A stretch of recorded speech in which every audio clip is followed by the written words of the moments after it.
Hemos visto anteriormente, entonces, cómo nuestros colegas nos han hablado de que en base al tipo de transmisión que tiene este virus, que al día de hoy sigue siendo principalmente a través de secreciones respiratorias de una persona infectada y enferma.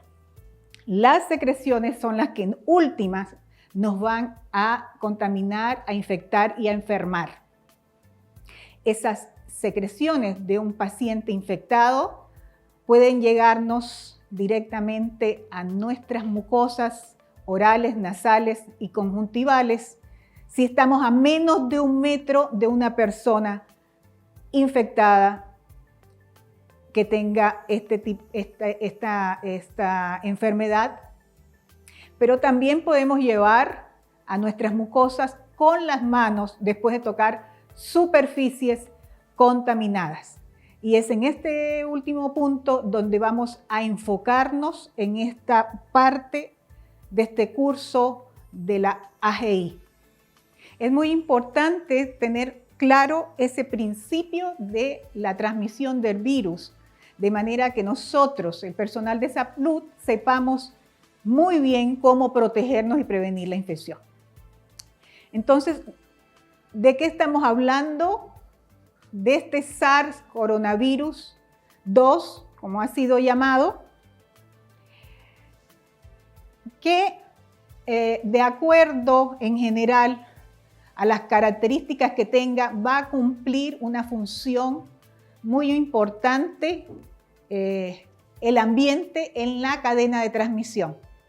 En general, el ambiente cumple una función en la cadena de transmisión, porque depende de la capacidad de los gérmenes de sobrevivir en superficies ambientales, depende de la capacidad de mantener su virulencia tras una exposición ambiental, depende de la capacidad de los mismos de producir unas formas asintomáticas, con lo cual no sabemos quién es contaminante y quién no, y la capacidad de contaminar las manos del personal de salud en forma transitoria. Entonces, la limpieza ambiental es parte de las precauciones estándares de las cuales se le ha venido hablando desde el comienzo de este módulo, que deben aplicarse a todos los pacientes en todas las instalaciones de atención médica. Es importante que los programas de limpieza ambiental se implementen en el marco de programas de prevención y control de infecciones a nivel de las instalaciones. En este momento y debido a la situación que estamos viviendo con la transmisión de este SARS coronavirus 2 en nuestro país, instamos por favor a todas las instituciones hospitalarias a activar cuanto antes sus comités de control de infecciones, quienes son en últimas los que van a apoyar la implementación de una serie de medidas de prevención y control de infecciones que garantizarán que estemos seguros en estos ambientes hospitalarios. Existe una relación entre las actividades de limpieza ambiental y la higiene de manos para prevenir la transmisión ambiental de las infecciones asociadas a la atención en salud. Hablemos entonces de este virus de manera de ver qué elementos tenemos para deshacernos de él. Bueno, pues actualmente no hay datos concluyentes disponibles sobre la estabilidad del SARS-CoV en superficies en condiciones naturales. Tenemos una serie de artículos que documentan investigaciones in vitro, pero vamos sumando con esa información al conocimiento sobre el virus. Los datos de estudios de laboratorio sobre SARS-CoV y MERS-CoV han demostrado que la estabilidad en el medio ambiente depende de varios factores, como la temperatura relativa, la humedad y el tipo de superficie. La OMS continúa monitoreando los nuevos conocimientos que surgen del virus para informar. Hace aproximadamente una semana, la prestigiosa revista Lancet ha publicado estos hallazgos sobre la estabilidad del SARS-CoV-2 en diferentes condiciones ambientales. Y esto es lo que nos comunica. Ellos han probado los efectos virucidas de los desinfectantes agregando 15 microlitros de cultivo de SARS-CoV-2 a 135 microlitros de diversos desinfectantes a una concentración de trabajo. Lo que encontraron es que con la excepción de una incubación de 5 minutos en una solución jabonosa de jabón de manos, no se pudo detectar virus infeccioso después de una incubación de 5 minutos a temperatura ambiente con todos los demás desinfectantes.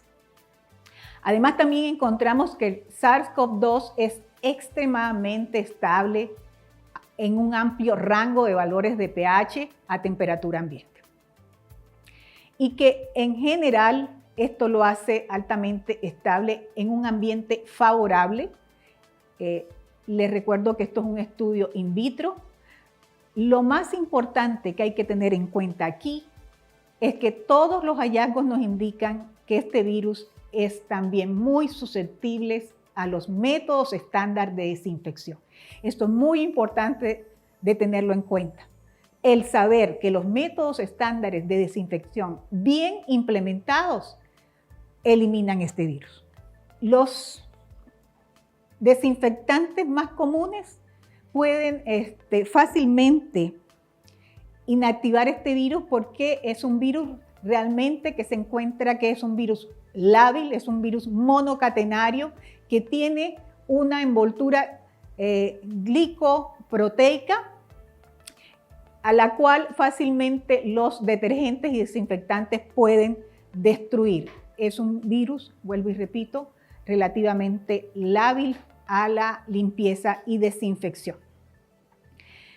Entonces, estudiemos un poco más a profundidad estos procesos básicos que en nuestro medio hospitalario nos van a ayudar a mantener un ambiente libre del virus. Empecemos por la decontaminación. La decontaminación consiste en eliminar la suciedad y los microorganismos patógenos de los objetos de manera que sea segura su manipulación, su procesamiento ulterior, su uso o la eliminación. Hay dentro de estos 3 procesos importantes: la limpieza, que es el primer paso necesario para eliminar físicamente la contaminación por materiales extraños, por ejemplo, polvo o tierra. También eliminará el material orgánico como sangre, secreciones, incluidas las secreciones respiratorias, excreciones y microorganismos con el fin de preparar un dispositivo médico o un ambiente para la desinfección o la esterilización. La desinfección, por otro lado, es un procedimiento que disminuye el número de microorganismos viables a un grado menos perjudicial. Y es posible que este proceso no inactive las esporas bacterianas, los priones y algunos otros virus, pero sin lugar a duda el proceso de desinfección con los desinfectantes adecuados elimina el virus del SARS-CoV-2. El proceso de esterilización es un proceso validado que se utiliza para dejar un objeto sin organismos viables, incluidos los virus, las esporas bacterianas, pero no los priones. Nos vamos a enfocar en los 2 primeros procesos. Principios de la limpieza. Miren, debemos interesarnos todos en estos procesos de limpieza y desinfección, sobre todo aquellos médicos, enfermeras, laboratoristas que van a estar trabajando en áreas de triaje y en áreas de aislamiento, o aquel personal de salud que tiene que ver con salas donde van a manejar pacientes con infección respiratoria aguda en estos tiempos. Es importante que todos vigilemos que el ambiente esté adecuadamente desinfectado. Entonces, empecemos por la definición de limpieza. Habíamos dicho ya que es la remoción física del material extraño, como puede ser polvo u orgánico, las secreciones, fluidos, sangre, excreciones, Y la limpieza extrae físicamente esos microorganismos en lugar de destruirlos. La limpieza se logra con agua, detergentes y una acción mecánica. Los principios básicos de la limpieza y la desinfección se aplican a todas las zonas de atención del paciente. Asegúrese siempre de limpiar el equipo de atención entre cada utilización con un paciente. Donde sea posible, utilice suministros de limpieza dedicados a las zonas de mayor riesgo. Por ejemplo, las salas de aislamiento, las salas de parto y los quirófanos. Los suministros de limpieza para el aislamiento deben mantenerse en la zona o el espacio de aislamiento y ser utilizados solo allí. Siguiendo con la limpieza, es un principio que conocemos todos, pero a veces lo olvidamos y en este momento es preciso que lo recordemos. Siempre comencemos de las zonas más limpias hacia las zonas más sucias. Limpiemos desde las zonas altas hacia las zonas bajas, del exterior hacia el interior. Y limpie por último las zonas de aislamiento. Las zonas de aislamiento en un hospital deben ser las últimas zonas de limpieza. Sin embargo, aún así, insistimos que el material y los productos a ser utilizados en esa área deberían ser exclusivos para el área de aislamiento y no compartidos con las otras zonas del hospital. Se recomienda limpiar y trapear con medios húmedos a fin de reducir el mínimo de polvo. Use un sistema de 3 baldes para la limpieza y la desinfección. El agua para la limpieza debe ser agua limpia. No se recomienda aplicar desinfectantes en aerosol. Recuerden que hay un aspecto importante y es el tiempo de contacto entre estos agentes químicos y el ambiente para poder ejercer su acción desinfectante. Las etapas de la limpieza, pues hay dos etapas grandes. La limpieza corriente que se hace mientras el paciente está en la habitación con el fin de retirar el material orgánico, reducir al mínimo la contaminación microbiana y proveer un ambiente visualmente limpio, haciendo hincapié en las superficies dentro de la zona del paciente.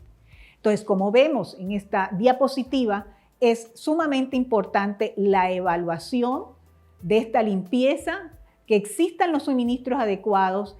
Es importante que haya un monitoreo y supervisión del lavado de manos.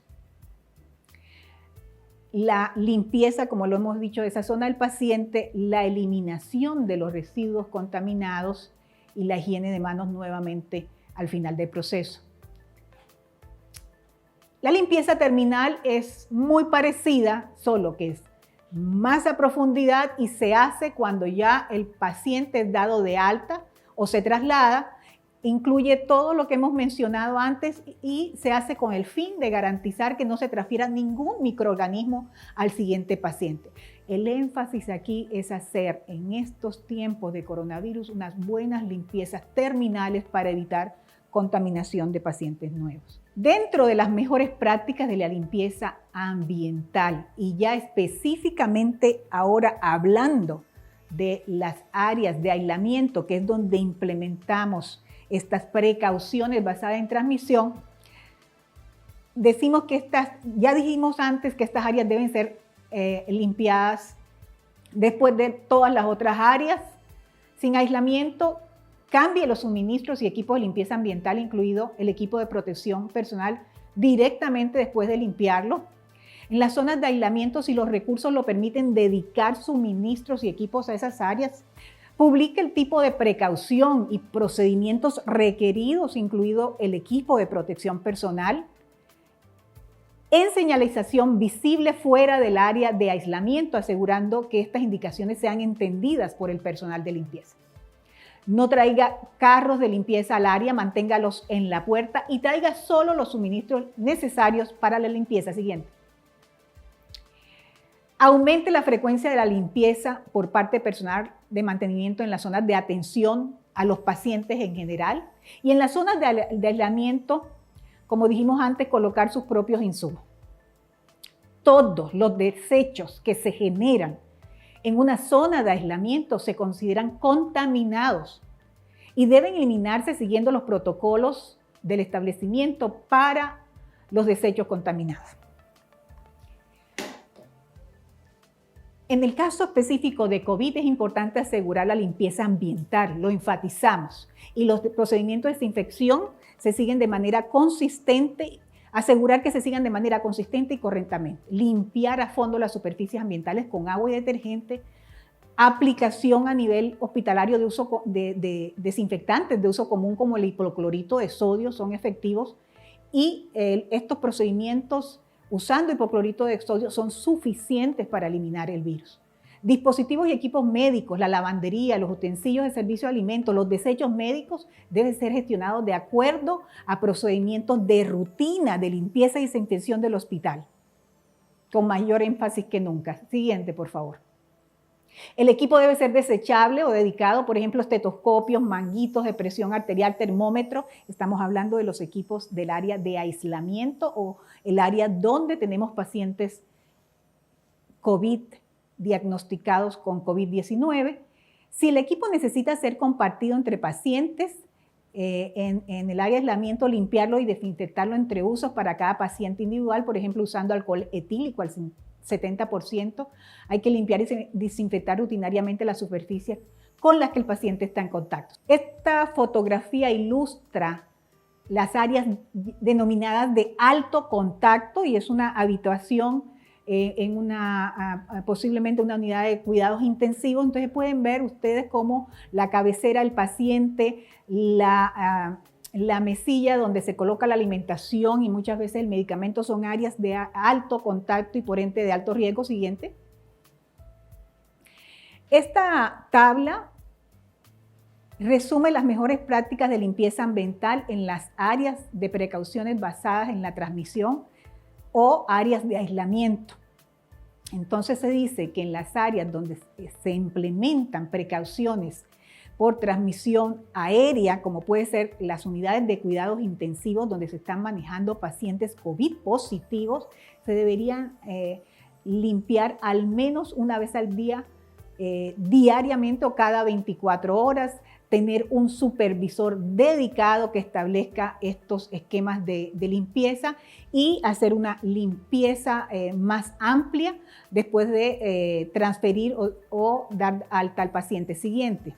En general, las precauciones por gotitas y de contacto, que pudiésemos decir áreas donde tenemos pacientes positivos para COVID, que son pacientes con enfermedad leve o moderada, pueden ser limpiados 2 veces, al menos 2 veces diariamente o como se necesite y después de transferir al paciente.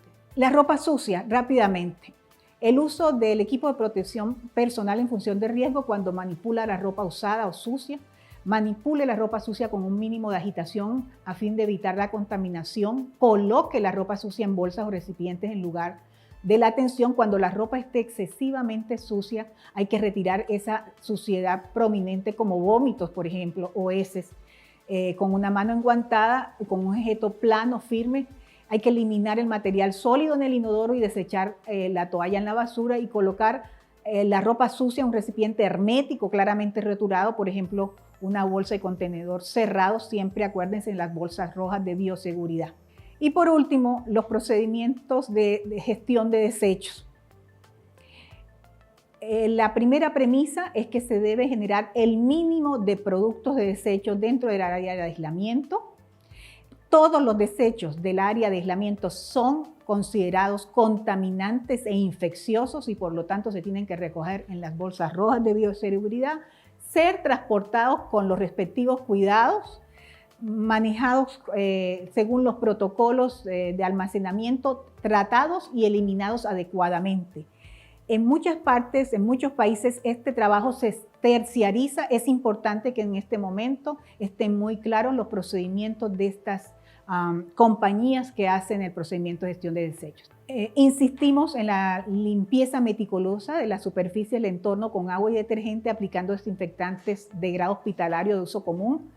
El hipoclorito de sodio, entonces, para limpieza de ambientes al 0.1 o al 0.5% y el etanol al 70% son procedimientos eficaces, suficientes, seguros y económicos. Antes de desinfectar, ya hablando de desinfectantes como tal, usa un producto de limpieza para eliminar todo el material orgánico, los desinfectantes comunes de nivel bajo o intermedio que se pueden usar para superficies ambientales en entornos de atención médica incluyen compuestos de amonio cuaternario, alcohol etílico o isopropílico, agentes liberadores del cloro, el hipoclorito de sodio o la lejía como la conocemos más frecuentemente, y el peróxido de hidrógeno mejorado son desinfectantes comunes de nivel bajo a intermedio. Siguiente. Y esta tabla es muy importante y yo creo útil.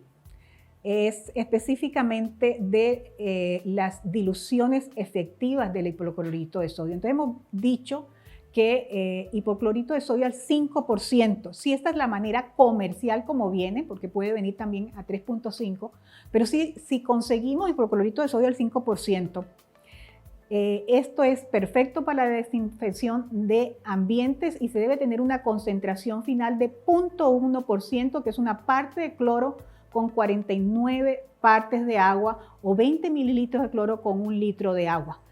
Al final de esta presentación hay unas tablas con las fórmulas para que ustedes calculen de manera sencilla estas concentraciones. Entonces, miren los usos del hipoclorito de sodio a nivel hospitalario para la desinfección en este momento en que tenemos que tener un énfasis importante en todos los aspectos de prevención y control de infecciones, y ya hemos visto que la desinfección del ambiente y del medio son parte importante de las precauciones estándar.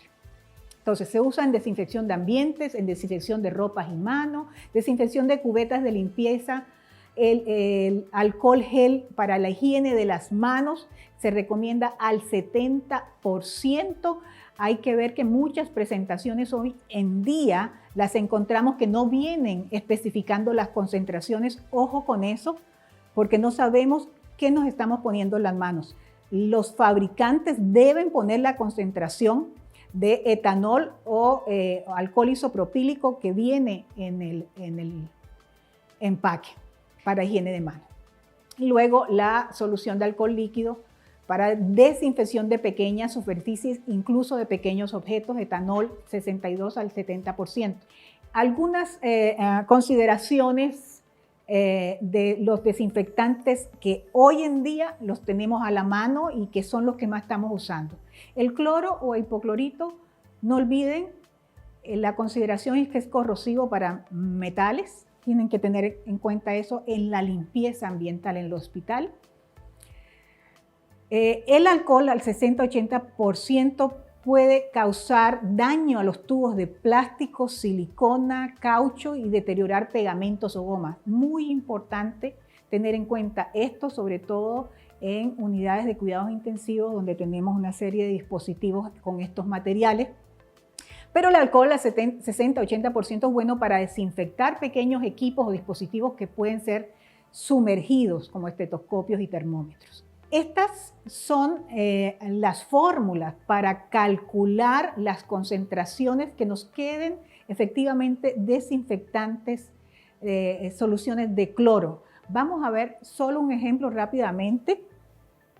Entonces, si estamos usando blanqueador líquido como desinfectante, que es la lejía, que viene en diferentes concentraciones, podemos llegar a la concentración deseada de la siguiente manera. Y esta es la fórmula. La concentración de cloro en la lejía líquida, la que usted ve en el tarro de lejía que compra, y el porcentaje de cloro deseado para desinfección, que es el que estamos recomendando en las tablas que les hemos mostrado anteriormente. Entonces, porcentaje de cloro en lejía líquida sobre porcentaje de cloro deseado menos 1, eso nos va a dar las partes totales de agua por cada parte de lejía.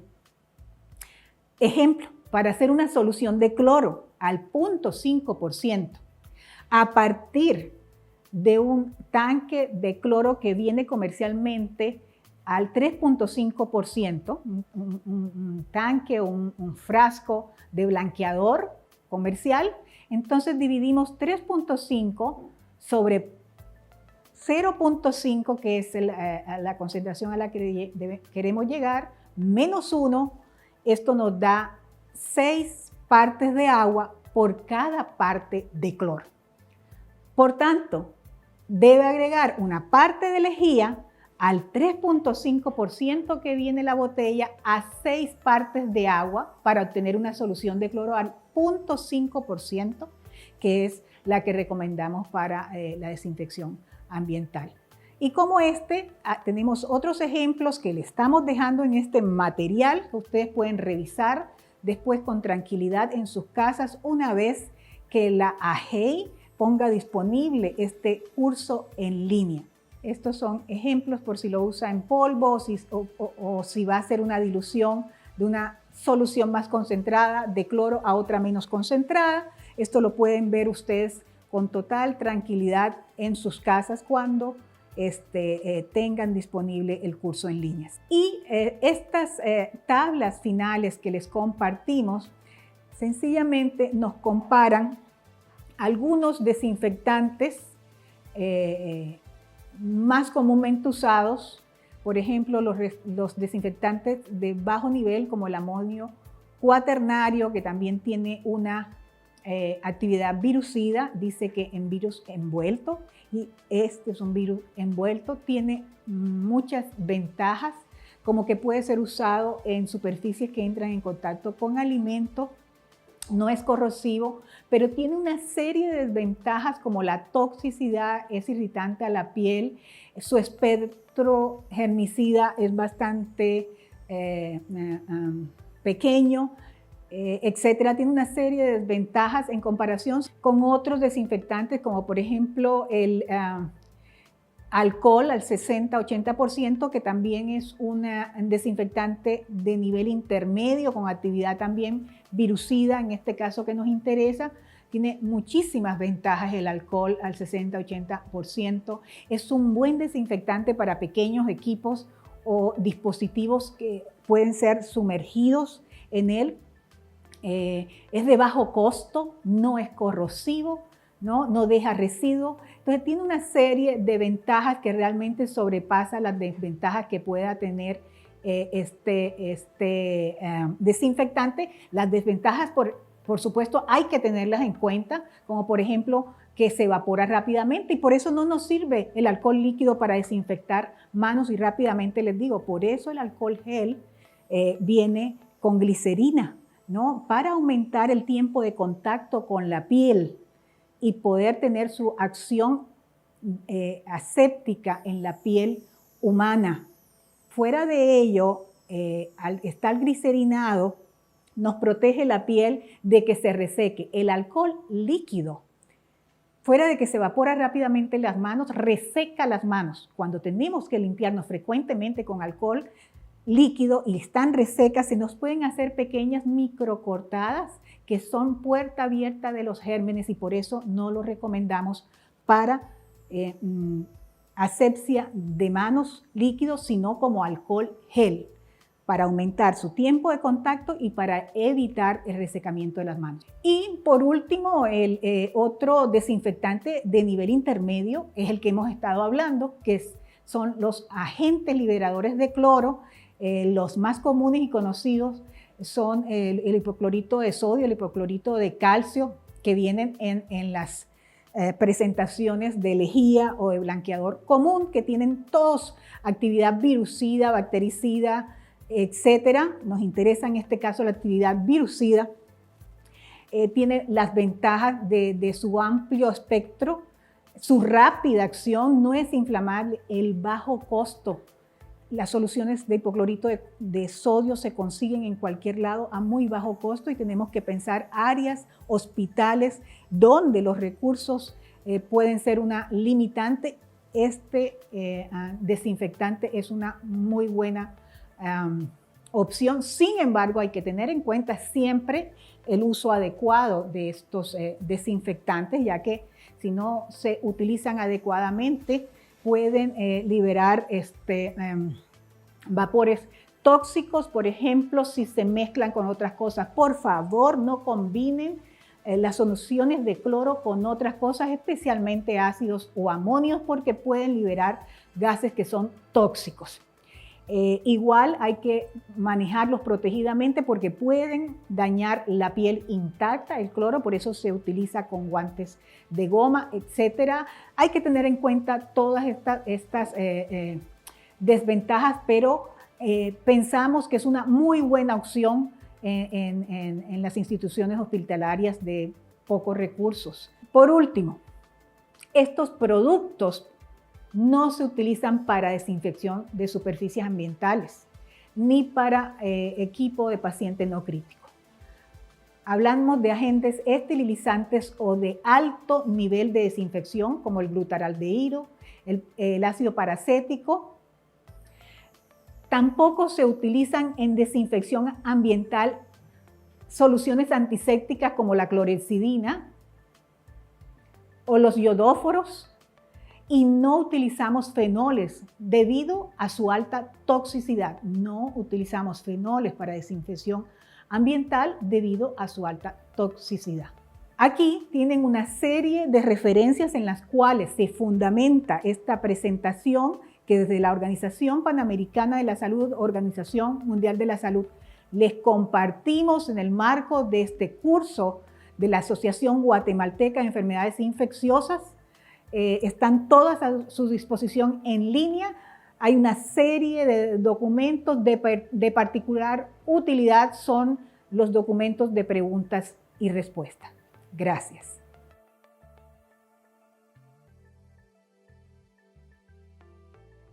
Guillermo Grajeda pregunta, ¿qué recomendaría usted para una clínica de atención ambulatoria? Para desinfección. Sí, es tan amable. Para desinfección.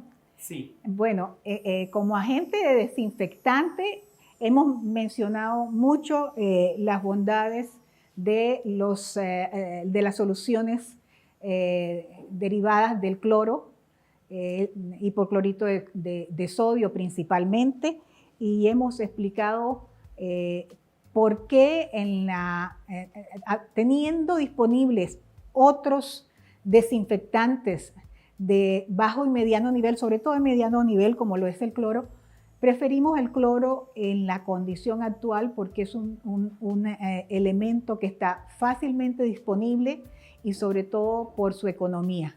Hay que saberlo manejar, no es totalmente inocuo, hay que saberlo manejar, pero usando adecuadamente el cloro podemos tener un ambiente hospitalario o en un centro de salud limpio y sobre todo sin presencia de estos virus. Sabemos que los teléfonos son fuente de contaminación, principalmente bacterias. ¿Qué recomendaría para poder desinfectar? Aplicando los mismos principios que hemos aprendido para el ambiente hospitalario. Utilizaríamos una pequeña toalla o una pieza de tela limpia, húmeda, primero para limpiar el teléfono, limpiarlo de suciedades y que quede una superficie lista que puede ser desinfectada después con un paño húmedo con alcohol al de 60 a 80%. Pasarle, después de que le ha pasado el paño húmedo, pasar ese paño humedecido con alcohol. El alcohol se va a evaporar, no lo va a sumergir en alcohol, por supuesto, su teléfono, pero va a limpiarlo y le va a pasar un paño con alcohol entre 60 y 80%. Eugenia Caballeros pregunta si los desinfectantes comunes son suficientes para la limpieza de hogares y lugares de bajo riesgo. Sin duda, colega, y eso es lo que hemos explicado en esta presentación. Efectivamente, lo que usted está diciendo. Nancy Karina Samaniva pregunta, ¿es recomendado utilizar la filiferina para la desinfección de los diferentes espacios de área hospitalaria? Mire, le soy honesta, estoy poco familiarizada con el desinfectante. Sin embargo, aquí la recomendación es que sigamos los protocolos establecidos en nuestros hospitales y establecidos por el ente rector, como lo es el Ministerio de Salud con respecto a limpieza, desinfección y esterilización. Asimismo, la AGEI tiene algunos materiales orientadores al respecto. Esa es la recomendación. No le puedo hablar específicamente del desinfectante porque tengo poca familiaridad con el mismo, pero si el mismo está recomendado dentro de protocolos nacionales, eso sería lo importante. Gracias, doctora. Robin Álvarez dice, si existe luz ultravioleta, ¿qué tan efectiva es y cómo podría utilizarse? Mire, específicamente en las áreas de aislamiento, los reportes y recomendaciones del Centro de Control de Enfermedades de Atlanta, el CDC, nos indican que no se ha documentado que sean eficientes en áreas de aislamiento el uso de la luz ultravioleta. No se tienen aún evidencias como para concluir su utilidad en áreas de aislamiento. La luz ultravioleta puede tener utilidad importante incluso en la esterilización de algunos instrumentos, es decir, tiene sus usos, pero en un área de aislamiento seamos muy cautelosos porque el CDC nos dice que todavía no tenemos evidencias de que sea útil su uso en áreas de aislamiento. Gracias, doctora. Claudia Cepeda pregunta sobre qué temperatura debería tener el agua para desinfectar objetos o ropa. 60 grados centígrados. Muy buena pregunta. La ropa, el personal que gestiona el lavado de la ropa tiene que utilizar los elementos de protección respectivos que son diferentes a los que usamos los trabajadores de salud. ¿Por qué? Porque ellos van a estar expuestos a mayor cantidad de fluidos, de agua, con lo cual necesitarán botas, necesitarán un delantal impermeable, igualmente también protección ocular. Y esa ropa puede ser lavada con agua caliente, como mínimo 60 grados, y es suficiente y nos indican que eso es suficiente para que esa ropa quede limpia y desinfectada. Alternativamente, la ropa puede ser lavada como se hace normalmente. Hoy en día se utilizan, por supuesto, las máquinas y las máquinas industriales, y después de lavarlo se sumergiría en una solución de hipoclorito de sodio que no dañe el tejido y que sí pueda desinfectar. Clara Esquivel pregunta, ¿hay algunos productos que se recomiendan y que ofrecen limpieza y desinfección en un solo paso, como amonios cuaternarios de cuarta y quinta generación y peróxido de hidrógeno? ¿Qué opinión le merecen estos productos? Efectivamente, hay productos que ofrecen características de limpieza como detergente y al mismo tiempo de desinfección. En estos casos tenemos que referirnos a las instrucciones del fabricante que nos indican exactamente cuáles son los usos y limitaciones de esas combinaciones.